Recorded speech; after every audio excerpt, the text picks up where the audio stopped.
वक्फ के नाम पर लाखों हेक्टेयर जमीन पूरे देश में है। इस जमीन, इस प्रॉपर्टी से गरीब का, बेसहारा महिलाओं बच्चों का भला होना चाहिए था। और आज ईमानदारी से उसका उपयोग हुआ होता तो मेरे मुसलमान नौजवानों को साइकिल के पंक्चर बना करके जिंदगी नहीं गुजारनी पड़ती। लेकिन इससे मुट्ठी भर भू माफिया का कोई भला हुआ। पसमानदा मुस्लिम इस समाज को कोई फायदा नहीं हुआ।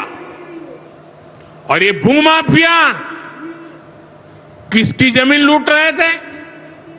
ये दलित की जमीन लूट रहे थे, पिछड़ों की जमीन लूट रहे थे, आदिवासी की जमीन लूट रहे थे, विधवा महिलाओं की संपत्ति लूट रहे थे।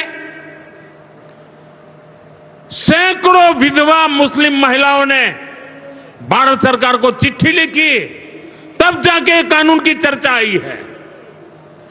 वक्फ कानून में बदलाव के बाद अब ये गरीबों से जो लूटा जा रहा है वो बंद होने वाला है।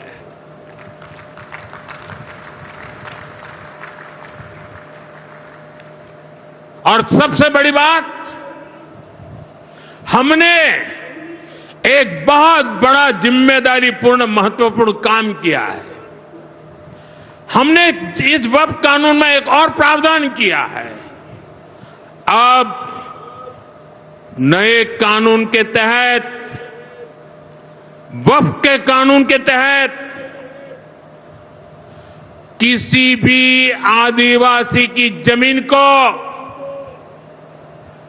हिंदुस्तान के किसी भी कोने में, आदिवासी की जमीन को, उसके घर को, उसकी संपत्ति को ये वक्फ बोर्ड हाथ भी नहीं लगा पाएगा। ये आदिवासी के हितों की रक्षा करने का, संविधान की मर्यादाओं का पालन करने का हमने बहुत बड़ा काम किया है। नए प्रावधानों से वक्फ की भी पवित्र भावना का सम्मान होगा। मुस्लिम समाज के गरीब और पसमानदा परिवारों, मुस्लिम महिलाओं, खास करके मुस्लिम विधवाओं को, मुस्लिम बच्चों को उनका हक भी मिलेगा और भविष्य में उनका हक सुरक्षित रहेगा। और यही तो बाबा साहब आंबेडकर ने संविधान के स्पिरिट में हमें काम दिया हुआ है। यही असल स्पिरिट है, यही असली सामाजिक न्याय है। साथियों, हमारी सरकार ने